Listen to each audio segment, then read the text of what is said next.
Welcome to Spaces Between, a podcast about bringing gamers closer together. I'm your host, Ray Candy, and with me today I have a very special guest. Dan, what's going on? No enemies here. Hey, how are you, Roy? Thanks for having me on, man. Shut up!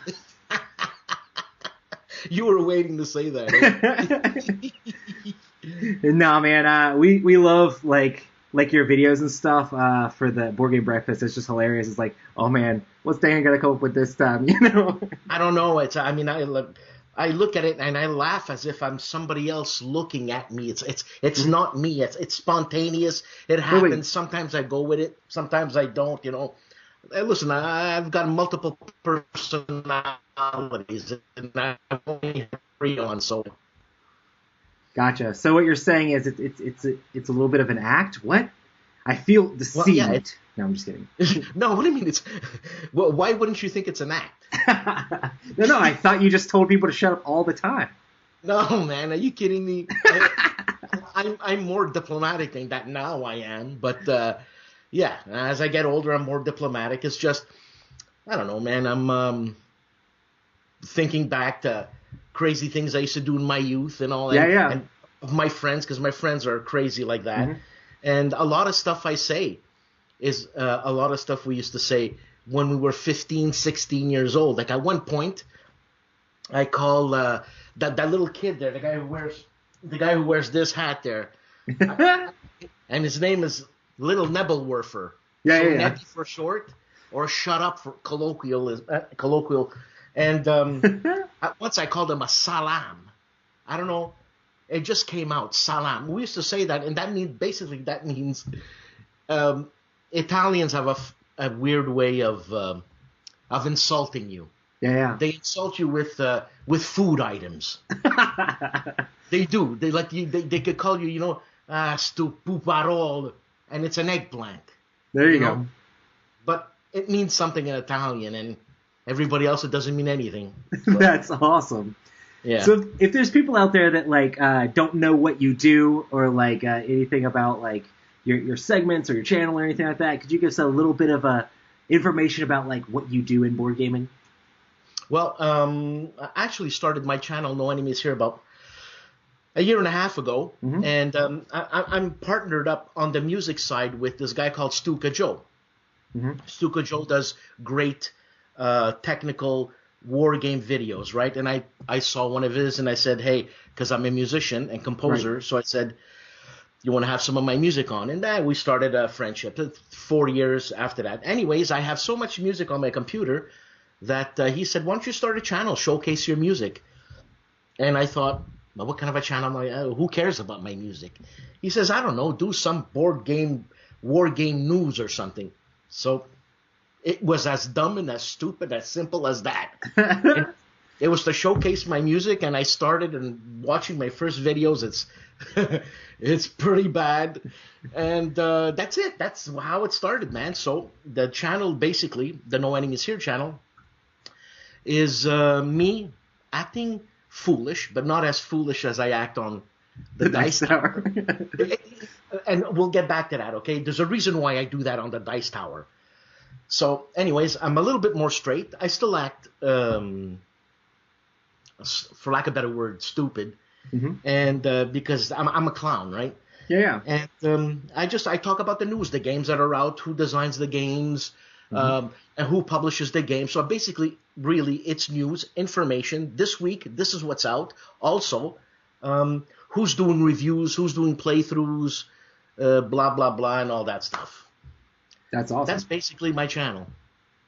Yeah, I love what you bring as far as the comedy to wargaming on the Board Game Breakfast show. Just because so many wargamers, you think, oh man, they're there with their chits and they're very serious about it. It's oh, this is historical, it needs to be respected. And you're mm-hmm. let's make it fun, Yeah. And absolutely. I feel like it's interesting because my dad actually plays a ton of these war games and he's a huge fan of a lot of wargaming stuff and solo word games and stuff like that. But it's cool to see you trying to bring interest into it as well, make it exciting. Your dad being a war gamer, you never got into war games yourself? It's kind of interesting. I don't know. I mean, we played things War of the Ring and Dune and stuff like that. But Yeah, for some reason, we never played like any of like his actual war games. Like I know he like we do stuff and we'd be like playing around and stuff, and he'd be playing like B-52 and stuff like that solo over in the corner, you know. And he'd tell us about what's going on in the game, but he never like got us to like join in on those games. I mean, I of course am like a huge board gamer and played like a lot of like CCGs and all sorts of different stuff, but I never got into the whole wargaming side of it. So I don't know. I guess for me, a lot of time it's like, oh man, that actually is too real. I don't know. I like board games for escapism. Well, that B-52 game that you're talking about, that it's a great narrative, great story. Yeah. And you know what? Being able to play that game, really, it's a solo game. It's a fun game. It's basically push your luck type game, and I think it's great. Yeah, that's awesome. So, what is it? DBG or whatever, the one you kept doing episodes, just yelling DBG. Is that how you? Well, DVG it's Dan Verson Games. He's a publisher. Nice. Right, so I don't know. It's DVG. There's even GMT, but GMT never got off, or PSC, which I'm going to be doing now. Everybody's stuck on DVG. It's because this guy over here went on a DVG rant, you know. And remember what I was saying? I do stuff differently on the Dice Tower. Now, imagine that we're gonna get to. Have you ever met Joe Stedman? I don't know if I've met him. I don't think I've ever met him in person. Like I've seen plenty of his videos and I've seen him on the podcast and things like that, but I haven't met him in person.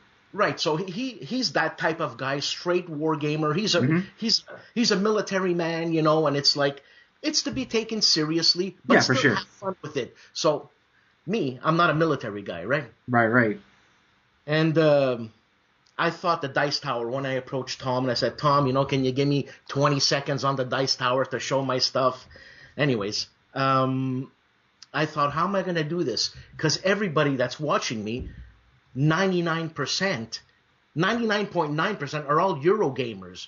Yeah. And they're all like, they all have that, obviously, that stereotypic idea that this is a straight chess-like type thing, you know? And I thought, how am I going to get to these guys? So I had to act crazy. And by acting crazy, sometimes a few comments were like, wow, I don't play war games, but this guy's funny. Maybe one day I'll try it. Yeah, that's awesome. So I find that really cool. Yeah, for sure. Yeah, so that was my shtick. And you know what? Like I was telling you a few days ago, I'm always pushing the envelope, and I'm wondering when Tom's gonna say, "That's enough. That's enough, boy. You went too far." You know. We'll see. Yeah, for sure. I was actually telling the guys, I'm like, Dan told me he's from Canada, and they didn't believe me. Like today in the studio, they're like, you need to ask Dan what's up, where he's from, like what's going on. So give us a little bit of your backstory. Who was Z was like, he sounds like he's straight up New Yorker. He sounds like he's just came straight off the subway. So what's going on, man? Tell us the story. Yeah. No, I'm from Quebec, Canada. I'm first generation Italian. That's why I sound like the New York guy. Yeah. And the subway guy. Well, I'll have to talk to Z about that. But he's not. You'll just have to make it into an episode and be like, shut up. He's not wrong though, because I come from the roughest town in Montreal, the roughest, you know, and it's called Hochelaga Maisonneuve. And, is it like the roughest town in like in Canada? Like they say sorry while they steal your wallet or something. Sorry, taking your wallet. Well, no, sorry more is the English side. There you go. Because in Quebec there's the French side, so no, there's not really sorry in the French side. Sorry more in the English side. There you go. Yeah, so that's it, man. I grew up in God, this is boring. I'm talking about myself here, but anyways. Hey, I mean this is interesting. I feel like a lot of people see your videos and they're like, "Oh man, Dan is such a crazy guy." It's awesome to like get to learn more about people, and that's what the show's all about. Well, I grew up in the East End, Montreal. That's like East LA, I guess. You know, really rough. And there was gangs, and we're immigrants. We're first, you know, and so we had to defend ourselves. And how do you defend yourself? You can't be alone. You got to be in a gang because they're more than us. And I don't know. That's it. That was my upbringing. I went to English school. When Hmm. I finished high school, I went to French college Hmm. because I speak three languages. That's awesome. Well, not here. Here, everybody's bilingual for Oh sure. yeah, I'm jealous. Like I feel let down. Like I don't like. I know a teeny bit of Spanish, but it's not enough to like actually converse with anybody who speaks Spanish. It's just like, oh Okay. man, I really wish I had more languages and more repertoire with all that stuff because I think it's awesome. Well, I mean, being Italian, my first Mhm. language was Italian. Spanish is easy for me. French is easy for me, but French is an incredibly difficult language, but not as difficult as English. English is Mhm. incredibly difficult. Like, how do you try to teach a Japanese person the word up? Yeah. Like up, like shut up. Hey, get that thing. It's up there. Hey, what's up, man? It's like too confusing. Oh, for But sure. anyways, so Yeah, after up can mean a college, whole bunch of different things. yeah, especially to a Japanese person. But anyways, you speak Japanese? No, not really. Not at all. Uh, And then music is my life, right? So mhm. I went into music, and I went to French University, and I went on, and I got my master's in music, That's and that's awesome. it. That's why I compose. How did this translate all into enjoying war games? Since I was 15 years old, man, I've always had war games, and I've always wanted to read, but I have a difficulty reading. I'm ADD, so I Mhm. don't know. Okay, so for me, the ADD part is the reading part that's difficult. I Yep. never understood the rules, and plus the rules that are written for war games, not now because they're getting better, but Right. before it was like reading a lawyer's script now or Oh, something. for sure. Point 12695A, point 12695B, like what? I It's couldn't get like, into and the that. weather is this, and the rocky ground is this, and on Yeah, the and if it's a Wednesday, this is what happens. I mean, that's right. it's like That's right. simulation, simulation, simulation, but it's all Yeah, written out in text. that's right. That's right. So, and no pictures at that time. Yeah, for sure. Now it's getting a lot better. Hmm. Actually, has improved quite a bit. I can actually read a few rule books. There's some pictures in there, so great. You know what I'm saying? Yeah, but I've always been into war games. Like you. When have you started playing board games, man? Yeah, I mean, I grew up, and of course, like I just told you, my dad was super into war games and stuff, but he also was into like D&D and stuff in college, and he taught us Gamma World, which is like post-apocalyptic D&D. Probably when I was like a preteen, we started playing Gamma World, so I did a lot of role playing with like he had some of our friends from like our like friend group came over and started playing Gamma World with my dad, and we rolled up different mutants and stuff. And we played like the same characters in this role playing game from like the age of 12 all the way to the age of 18 with my dad. And Nice. it was really cool because like we'd have like days where he'd invite everybody over, we'd play those games, and then of course it like morphed into playing some card games and things like that, and we played a lot of board games and stuff like that. So I mean, I've been playing board games and stuff like that for like a long time. But Right. the thing that closest to war games is probably like old school War of the Ring.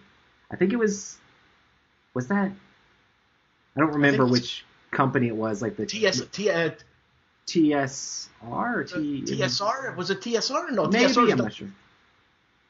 I don't Uh, remember which company, but there's yeah, one that whereas like all the different things were like chits and stuff, and you move those yeah, guys yeah. around. It was very like combat, like Oriented, yeah. more war game than the current War of the Ring is, than the board game version.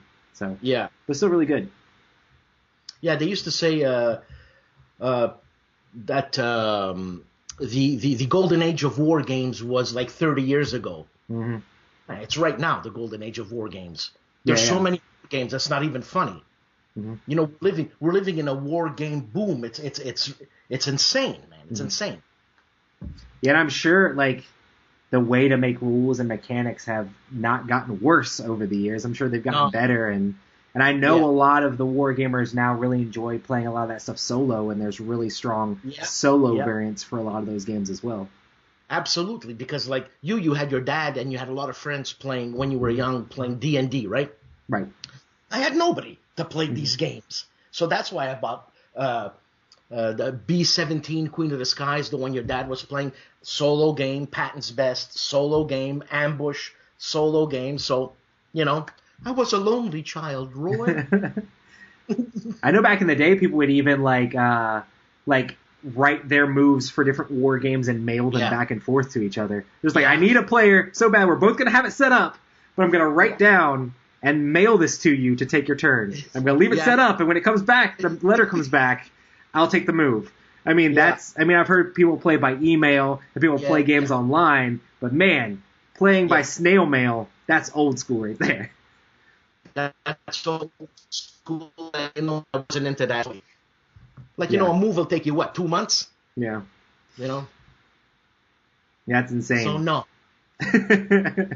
Yeah, so, I mean, I've got a lot of war games. I mean, you know what? Doing all this video stuff, I'm sure a lot of people understand that when you're in front of the camera, let's say, and you're filming, that's the smallest part of what you're doing. Because then there's editing involved. And, oh, my God. How much editing? Put this music to that. Sync it to this. Get permission for that. Ask Tom that. Tom comes back and says, no, you can't do that. And you know what? I don't have time to play war games, man. I don't have time. Yeah, but aren't there war games that last like hours upon hours upon hours to play out the entire? Forget though. I mean, if you want to play one of those games, you lay it out. You better have no cats. Because they have for sure. And you leave it on the table for months, and you make a move when you got 10, 15 minutes. Maybe it turns into half an hour. You make a move, and then I don't know, the phone rings or something, and that's it. That's it for another week. But there's some war games that actually play 20 minutes. Yeah, solo games, 20 minutes. They call it what? They're filler games, man. But you don't get much depth from a regular filler game, I mean, I agree. I'm definitely a fan, even in the board game sphere, of huge epic games. And epic and short don't really work together. It's like if you want something to be epic, it takes a while for that story and narrative and the epicness to come out. One of my favorite games of all is Twilight Imperium, and people make fun. Oh, it takes 5 hours, 6 hours, 8 hours to play the game. Yeah, but it's a game that you're never going to forget by the end of it, There's going to be crazy things that have happened and unfolded in this giant space epic opera thing that you're not going to forget. And I'm sure in these war games, it's like, oh, man, remember that time? You took that hill and your snipers were able to take out that guy, I'm sure that's the sort of thing that war gamers are looking for those epic moments in those long games. That's the narrative that game gives you, I've always wanted to play Twilight Imperium. It plays 6 to 8 hours? Yeah, something around there. It depends on the number of players. I mean, I've played in 5.5, but 5.5 is good for Twilight Imperium, So you know what? 6 hours, that's not bad if you're talking war games. No, seriously, it's not bad. I mean, I'm going to do something on the Dice Tower now to show some games that have 3,000, 4,000 chits and 7 maps. So you need a dedicated room for this. Those are even small. They call them monster games. Yeah. Those are small monster games. I just found one has 22,000 chits. 22,000. I mean, have you ever? There's Can you imagine, don't wargamers get the corner rounders and try to clip off the corners? Do that for I got the corner rounder, but I wouldn't do that. 22,000 chits worth of corner rounding. And this is a conflict simulation game. Nothing is haphazard here. If this is what happened, here's the scenario. Go ahead and play. So it takes someone who knows how to play that game 80 hours. Now, that's 2 weeks of work. Yeah, for sure. 8 hours a day, 5 days a week. That's that game. But you're not going to do that every day, 5 days a week. So it's going to take you a couple of months to play that game. And that's if you're diligent enough and you don't give up before then, you know. Yeah, well, yeah, well, you'd really make your opponents quite angry because if they're into it and you say, "Sorry, man, I'm not into this anymore," it's not gonna happen. What if all your units get wiped off the board and if it was a multiplayer game, more than just two people? I know most war games are two players, right? Yeah. So I guess there's not a whole lot of situations where you have a war game that's like a bunch of different people playing. Oh no, absolutely, Roy, absolutely. You'll have different divisions. See, no, the thing is about war games that if you're into history, you'd get into war games. Right. It's not just a mechanic thing. It's the idea, what happened, reliving the history. Yeah. You can have a war game with 5 people per side, and you have one division taken care of by one guy, another division taken care of by one guy, and you have one central captain who, just like in real war. And that's how some people really get into it, and that's how war games get that stereotypic, oh my God, it's straight and narrow and dry. So, yeah, it is straight and dry. Not all the time. Yeah, fun. Yeah. If you're into history. Yeah. Yeah, for sure. I'm sure that's a really big draw for a lot of people for these games is like, especially I guess when people have like family that have been part of this or that, they can be like, oh, like I'm going through this battle that my grandpa like actually was a part of, That's kind of a crazy and interesting thing to, I guess, take part in and memories in, Well, I mean, I'm that. My grandfather was a soldier in the Italian army, and his they were called bersaglieris. Now the bersaglieris, they wear a hat with the feathers. I don't know if you've ever seen that. Yeah, I think so. And they don't walk, these people. They always run. and they have a trumpet all the time. So it's like the Scotsman with the snare drum or the pipes. Well, these guys, it's the trumpet. That's why I have a trumpet with that "no enemies here" thing. Nice. It's an homage to my grandfather. And my grandfather was he fought in North Africa, and his commander was Rommel. I don't know if that says anything to you. Rommel was one of the greatest generals in the German army. Gotcha. And my grandfather was part of that. So, yeah, I got interested because my grandfather was a soldier. Why are we here? I'm Italian. Right. Why am I here? I'm supposed to be in Italy, but we're here because of the war. Right. We're here because my mom left, and because the town was liberated by the Americans, because it wasn't taken over by the Germans. We were allies with the Germans. It's funny to say that. Some people don't understand that. And when the Americans came in, the town that the Americans came into was my mother's town. Gotcha. So all the stories my mother told me, the bombs, the soldiers missing, that's the way I got interested in war games. Gotcha. Yeah. That's definitely very interesting, like being able to look back on all the different things in wargaming.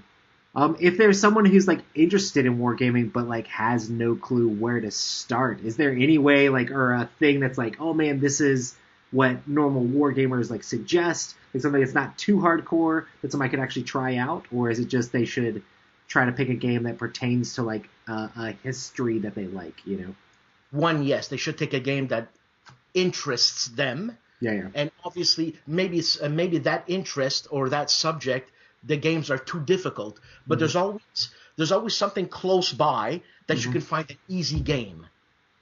Yeah. Like excuse me. There's a company called Academy Games, and they just put out the 3rd edition of a game called Conflict of Heroes. This is the Eastern Front, and it's the Russians against the Germans. And it's not a difficult game at all. But because they're not used to the way the rules are written, they might swim a little bit in their heads. It's like, oh my God, I'm lost. But if someone shows you how to play, in 10 minutes, you're playing that game. Yeah. Yeah. And it's interesting. Like, a lot of these games just seem so daunting a lot of the times, just because like you said, those rule books. It's like, oh my goodness, I'm too ADD or too like it's hard to be like just walls of text. We've gotten so easy with all these videos on how to play and things like that we're able to watch, and the rule books all have pictures for us to show us diagrams. So, well, Roy, have you ever played Robinson Crusoe? I haven't played it, but I know what it is and kind of how it works. Okay, so we got that game when it first came. I love that game. Oh, for sure. I have never won that game at all, and I'm gonna play it again. I'm gonna play it again because it's just the story it tells. Now, when you open the book to that rule book, you're lost, man. It's like, what? You got to go back here. Morale. What? The monkey and the palisade. What's a palisade? You know what I'm saying? Couldn't he have chosen another word? Right.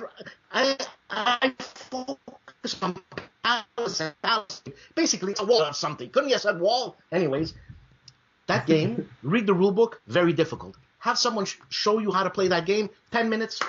You're playing that game. Yeah. Fantastic. I feel like a lot of games are like that for sure. Yeah. Yeah. So what you're saying is, if you want to get into war games, find someone who's into war games and learn from them. Yeah, but find someone who's not what we call in the war game circle a grognard. I don't know if you ever heard that.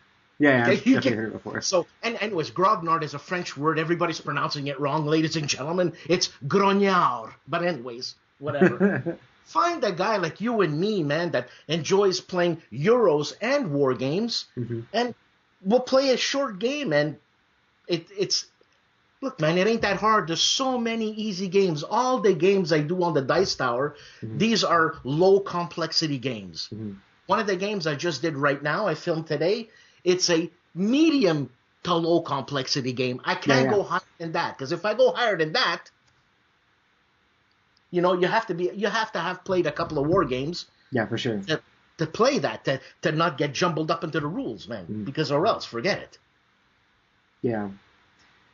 That's awesome. Yeah, I know the war game like community has like this stereotype of like, oh, these are our war games. We don't need anybody else in here. And I mean, the sad thing is like that's not going to help wargaming grow. The companies aren't going to be able to publish games if they don't have people to buy them. So that's right, and that's why companies like Lock and Load Publishing, Academy Games, they're making these games easy. They're making and when I say easy, they're not dumbing down the game. Yeah. They're making the mechanics easy, so for you to have no downtime. Yeah, for sure. It's I go, you go, but there's always a reaction and counter reaction type thing, So it makes the game interesting. Academy Games is good for that. Like I said, Lock and Load Publishing is good for that. DVG. DVG is good for that, man. That's you know awesome. What I'm saying? Yeah, and I'm not trying to compare them to all the other companies, because all the companies that do war games, a lot of these designers jump from publisher to publisher to publisher. So it's the same guy, but doing different publishing companies, right? Yeah. And it's just different levels of games for companies sometimes. Like, for example, a company like GMT, that's respected, probably the biggest war game company. They were really hardcore a long time ago. It's like, and now they're making like that designer who just passed, Chad Jensen. Now, Chad Jensen did a game called Combat Commander. And Combat Commander is a relatively easy game, very involved. And so it's GMT, hardcore, but they're selling that game. And it opened up a little bit. But again, we should, when I say we, I'm not part of the we, I'm just a guy opening up my mouth. I think the game company should be first of all, they should advertise. Yeah. They should advertise more, okay? And they should, I don't know what they should do, Roy. but something ain't happening. You know what I'm saying? You got to be inviting and be, I don't know, passionate about. I mean, that's one of the things at the Dice Tower we're huge about, is like being passionate about sharing board gaming and making sure it's accessible to everybody and making sure people are excited about board games. Because, I mean, I think board games are awesome to bring people together, and it's awesome to Yeah. sit around a table, whether you're on opposite sides, pretending to Yeah.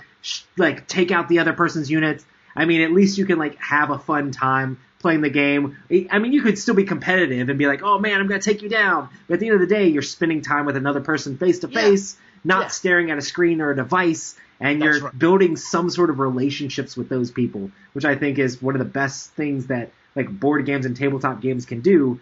That a lot of other mediums don't do, you know? Absolutely. Us in the war game world. When I say us, I don't know why I'm saying us all the time.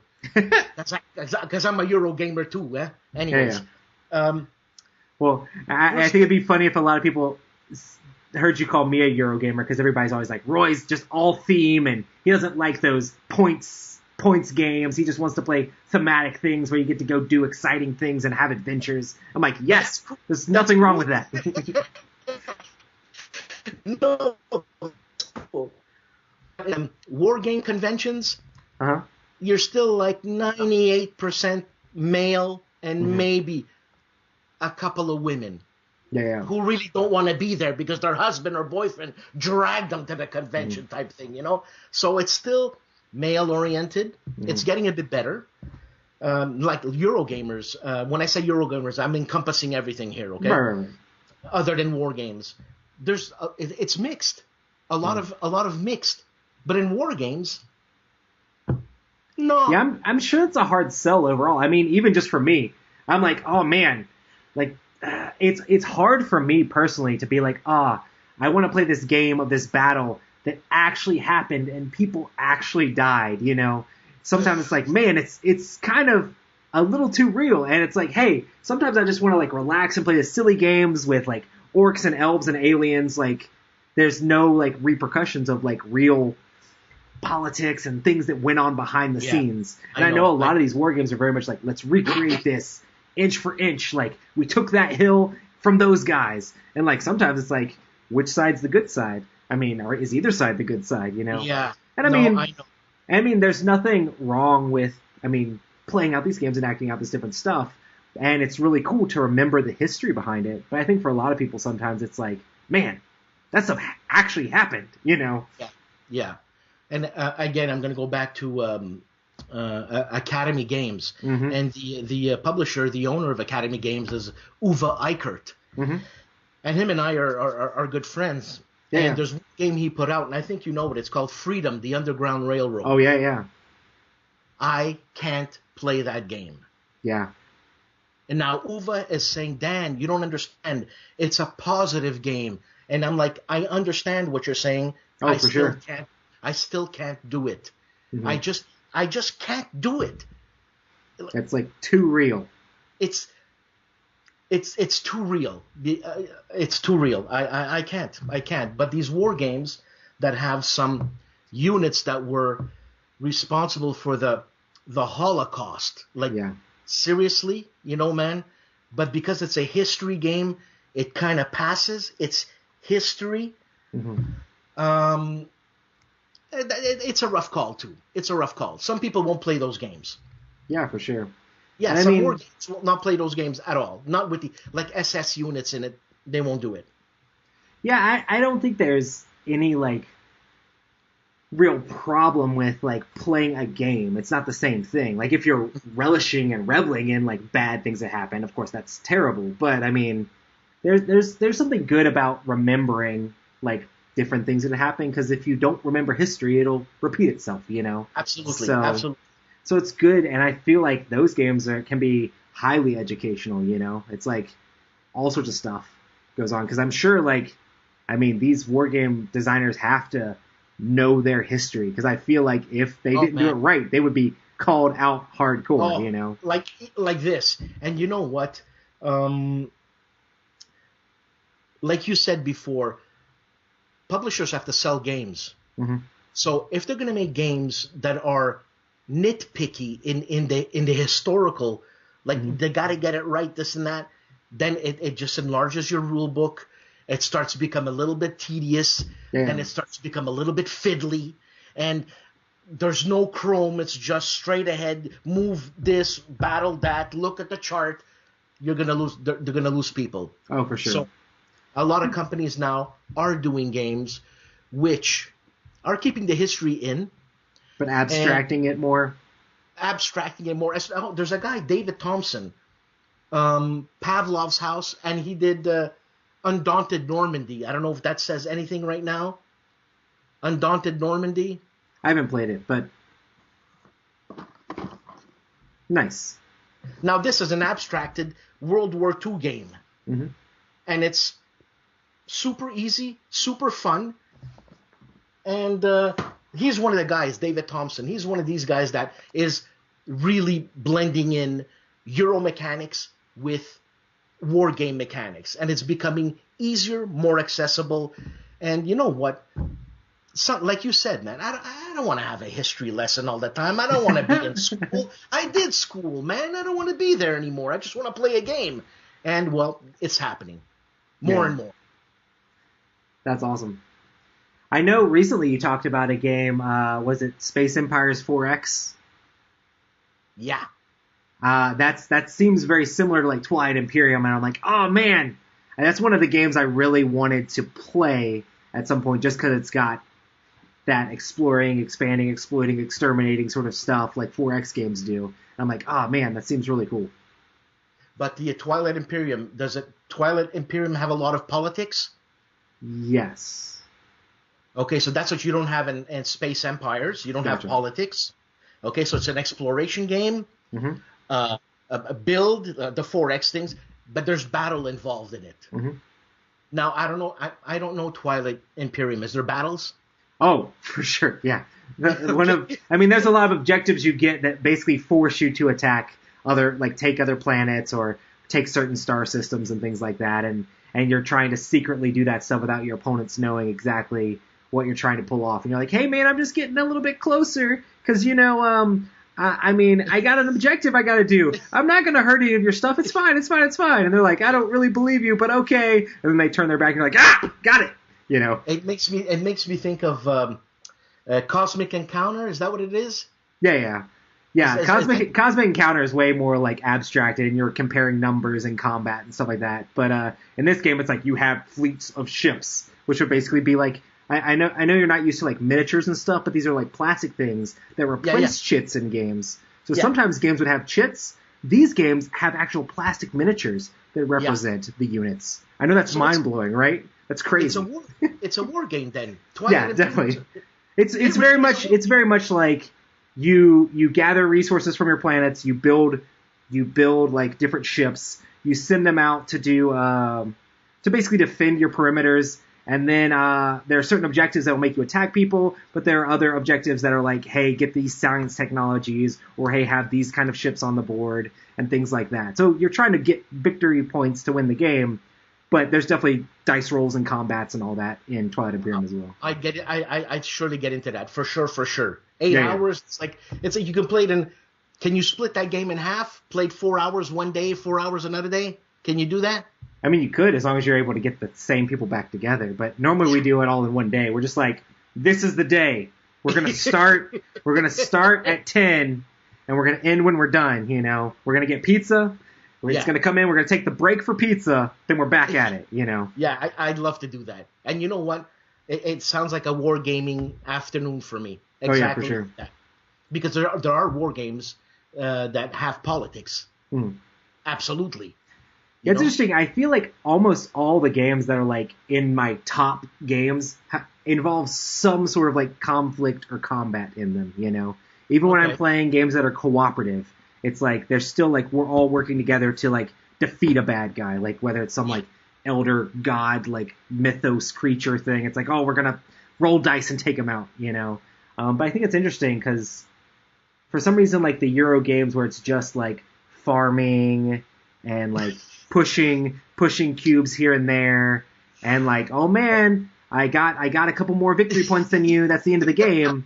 It never appealed to me as much as like we're working together to defeat this thing, or hey, I'm trying to sneak in and grab this thing from you so that way I can do this. I like a lot of games too. I don't know if you've ever played the Game of Thrones board game. No.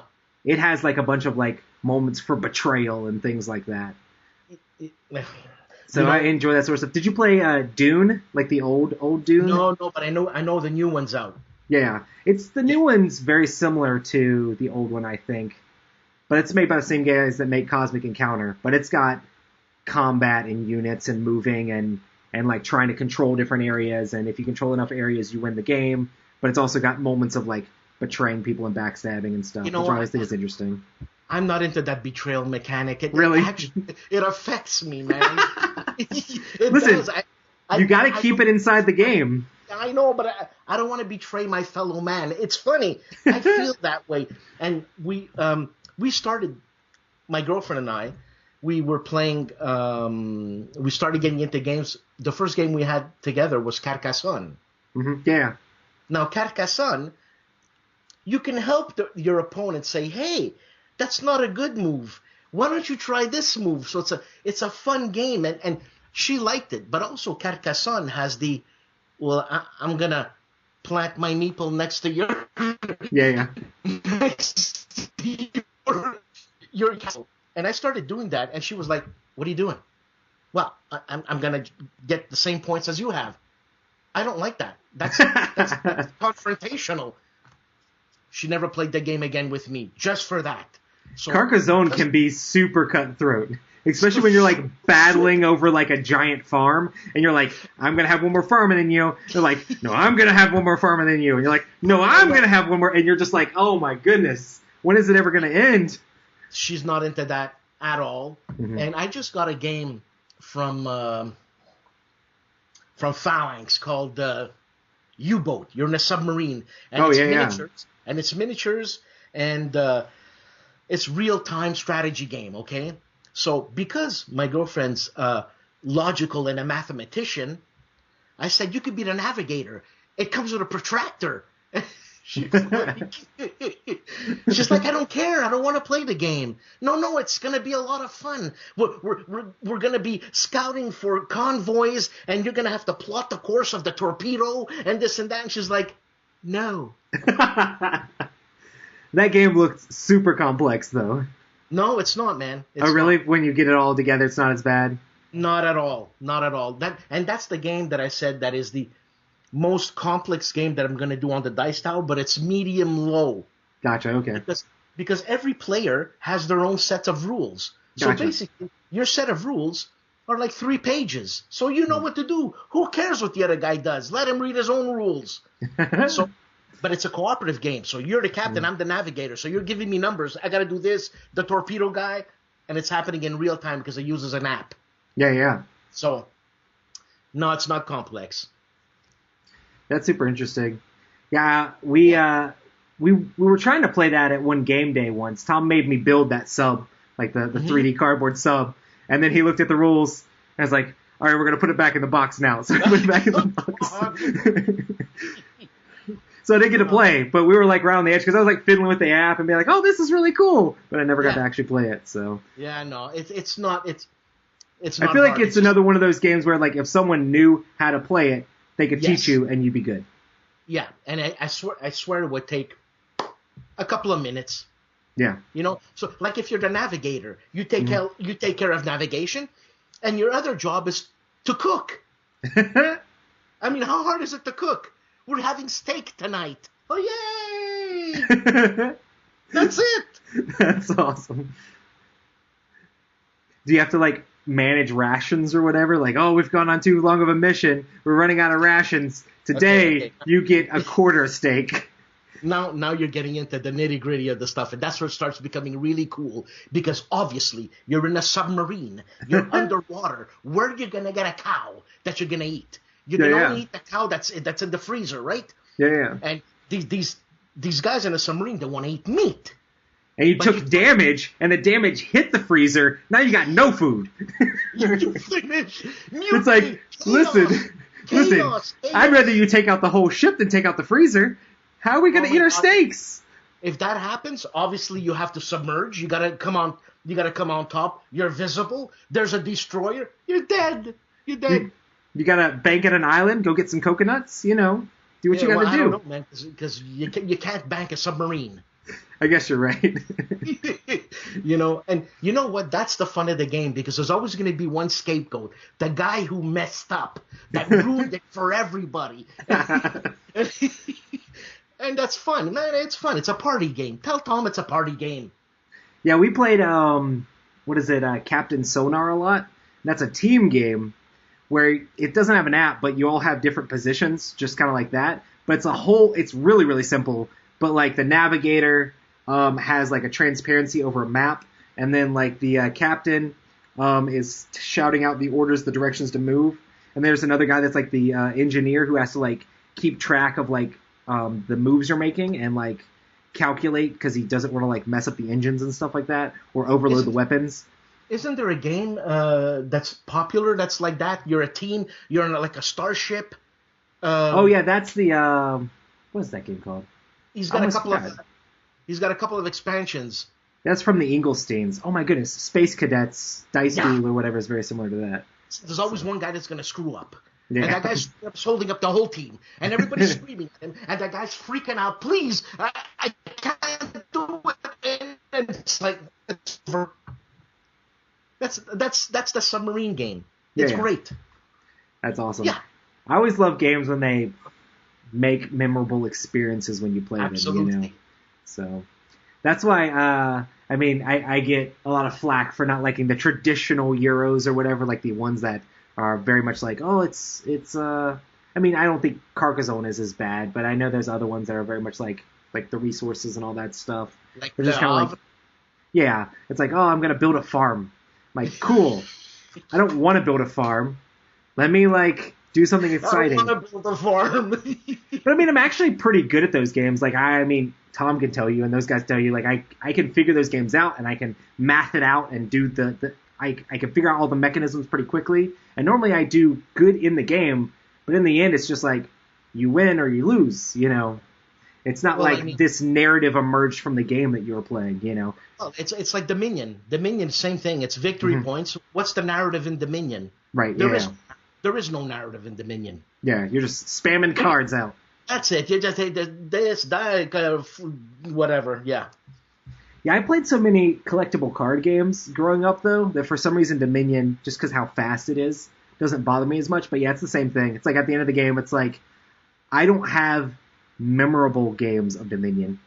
I played Dominion a ton of times, but it's not like, remember that one game that I got 5 more points than you guys? Oh, man, 5 more points. That was great. But I remember every game of Twilight Imperium I've ever played. I remember a lot of the games of Mansions of Madness or a lot of these other games. I remember the games of Battlelore, which is Fantasy Memoir 44. Yeah. I remember playing those games and oh man, remember that time when I did this and did this, and it's getting together around the table for those sort of games just have so much more of an effect on me, I guess. Yeah, there's a game. What are they called? Not a legacy game, but the alien game, the deck building alien game. It's the Legendary Encounters. Legendary. I really enjoyed that, man, because that alien's coming out real fast. Yeah, and it's you're getting hurt, and he's dead, and he's dead now, and you're alone. You're gonna die. I enjoy those games. Gotcha. Have you played any social deduction style games? I know you said you don't like betraying your fellow man, but social deduction is very much one of you is the traitor and you're trying to figure it out. And when you are the traitor, you have to try to hide in the midst of everybody else. Yeah, that was fun, like Werewolf, right? Yeah. Or what about the dwarf game there? What's it called? Same. You're the bad dwarf. I forget. I don't know the one with dwarves. I know there's a ton of different ones. The one that we really like a lot is Deception, Murder at Hong Kong. One person is the murderer, and everybody else is trying to figure out who they are, and they're trying to lead people off the track. And one person's the forensic scientist trying to lead them to that person. But then the whole time they're like, no, it's Sally over there. It's not me. I would never murder someone. Come on. Obviously, these cards they don't match what he's saying. You're trying to talk your way out of it.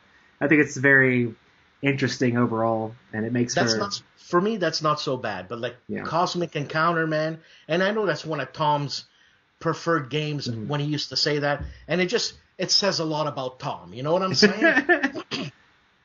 But I don't want to forge a fake alliance with you and then stab you in the back and you're totally oblivious to what I was doing. I could see the hurt in your face. And it's just I can't do it. I can't do it, Roy. I can't do it. I think it's fun. I think it's interesting because, I mean, it's as long as you keep it all within the sphere of the game, you know. It's like I played plenty of games where it's been like nail biting and close and stuff like that. But like when you walk away from the game, it's like, oh man, that was crazy. What happened, you know? But you don't take anything personally. And I know sometimes people have an issue with that, you know? Yeah, absolutely, yeah. Actually, I don't have an issue if someone does it to me. It's like, oh, I didn't see it coming. Good. But I just can't do it. I can't do it. Dude, I'm so friendly in Cosmic Encounter. Like, honestly, I want to win, but I want to take as many people to the win with me as I can. Which is because you can have multiple people win the game at the same time. Okay. And I mean, it's like, listen, I want everybody to have the same amount of planets and everybody be just as good so they can all ally with me and we can all win together. And it's so hard to orchestrate that because there's somebody who wants to stab you in the back or somebody who wants to mess it up. But I'm like, I just want to be there with you, man. Let's do it together. Let's be friends. And I think the whole negotiation aspect of that sort of game is super interesting. You know, it's just like, let's talk it out, man. Come on, let's talk it out. What are you going to do?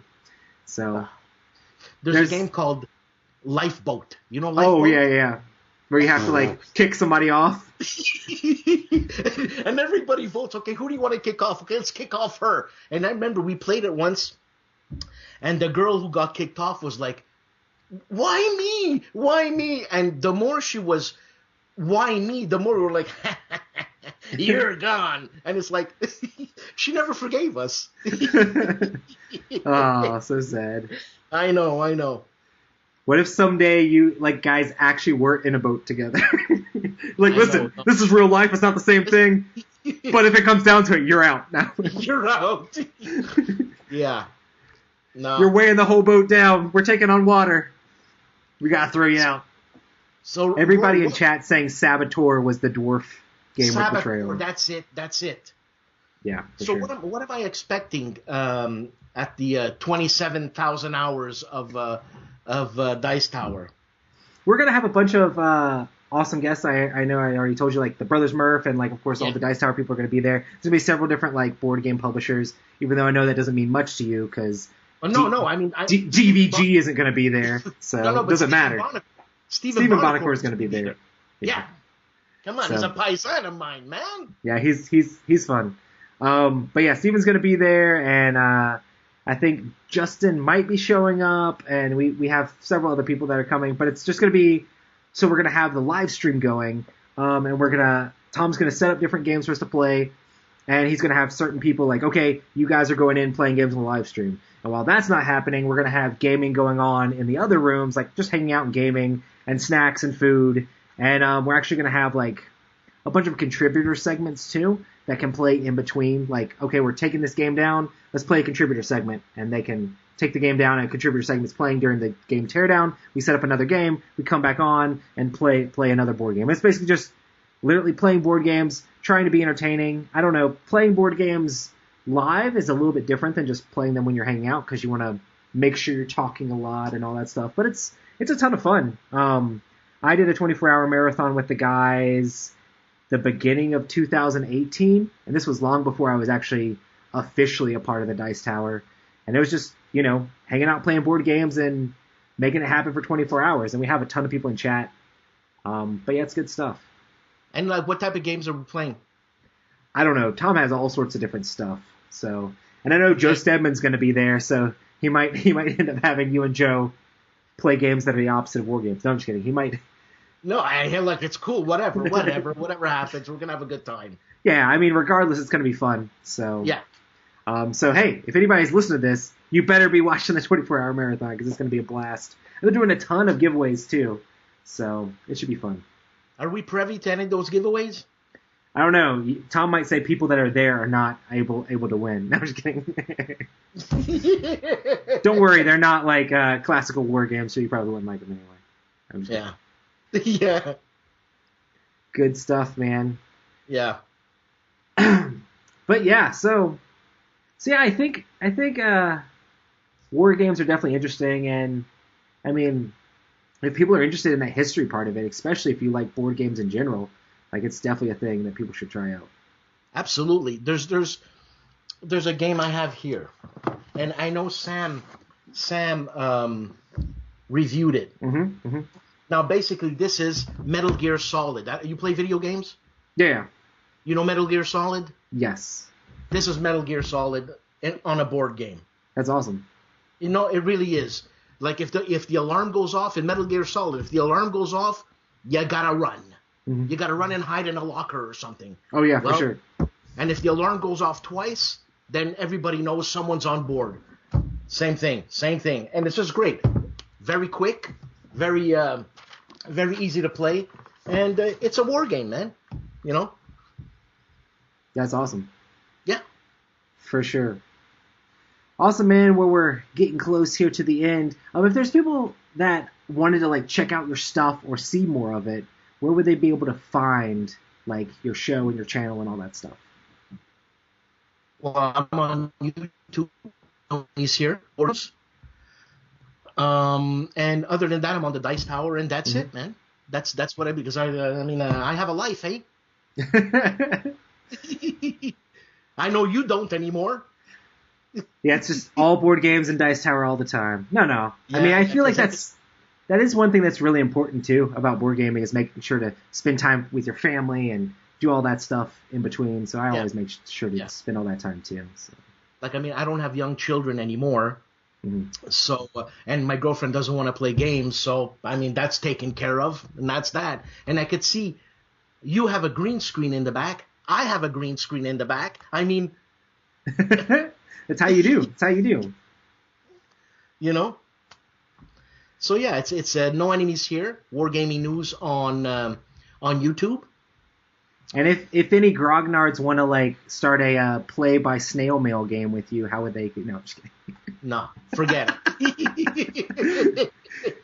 Forget it, man. You're gonna get some messages from some like I'm the German general preparing for battle. No, and you know what? When I do play war games, I lose 99% of the time because I'm playing with people who know what's going on, and me, I just want to rush the machine gun nest, you know? Ta, ta, ta, ta, ta, ta, ta. In real life, you're never gonna make it. You're gonna die. Yeah. You know, so I die. So you take the Leroy Jenkins approach in these games most of the time. I'm a hero, and I die all the time. Awesome, man. That's great. Well, I'm super stoked to see you in, I guess, a week, right? Pretty much. Like, are we going to have time to spend any time together, or are you going to be behind the scenes all the time? I don't think I'm going to be behind the scenes all the time. I feel like while games are going on, I might not have to be, like, on the machine as much, because we're kind of going to set it and have it go, you know? So we'll see. And what about Tom, Sam, and Z? Are these guys going to be, like, working their butts off all the time, or they're going to be playing games? No, they're going to be playing games. It's going to be playing games. Okay. Everybody's going to be there playing games. It should be pretty casual overall and fun. I mean, for most of these live things, the main part is prepping beforehand to make sure all the videos are in the right place and everything's going to go off without a hitch. And then while it's going on, it's just like, oh, press a button. Okay, cool. It's good. Yeah. So, especially for these really long things, it's like we're not going to be like changing up camera angles every 2 seconds. It's going to be like, you see the table, you see the people, they're playing the game, you know? Yeah. So, it should be easy. Yeah. Awesome, man. Well, thanks so much for coming on the show. And thanks for having me, man. Everybody make sure to check out Dan's stuff. And if you haven't seen a segment on Board Game Breakfast, it's hilarious. Shut up! So both Paul and the Nibble Worsfer will be there, right, at the thing. So well, I mean, Paul, Tom doesn't want Paul to come in, man. Well, I think the other two guys vetoed that, so. Well, I don't know. I mean, I know there's a movement happening that people want Paul to come in, but you see what I'm saying? It's taken on a life of its own, man. It's awesome. It's fun. Yeah. Cool, cool. Well, if anybody wants to see more Spaces Between, make sure to check it out on iTunes. If you search Spaces Between, you'll be able to find the podcast there. And we also have these live on the Dice Tower YouTube a week after I record them. But if you want to see them live, they're actually streamed into the Dice Tower Facebook group. So make sure you're checking out the Dice Tower Facebook group to see these live, and you can check us out while we're actually recording this stuff. And yeah, thanks so much for coming on, Dan. Roy, thanks for having me. See everybody next time. Peace. Thanks so much for watching another Dice Tower video. If you enjoy our videos, subscribe to the channel for more fun, comprehensive board game coverage. Also, consider joining us at one of our events. Come to Dice Tower Retreat, a small, intimate gathering where gaming is king. Join us for Dice Tower Cruise, the largest board game cruise. Attend Dice Tower West in Las Vegas for gaming fun on the West Coast, or Dice Tower East in Orlando in sunny Florida. Dice Tower Conventions, the friendliest gaming conventions on Earth. I'm Eric Summerer, and you've been watching The Dice Tower.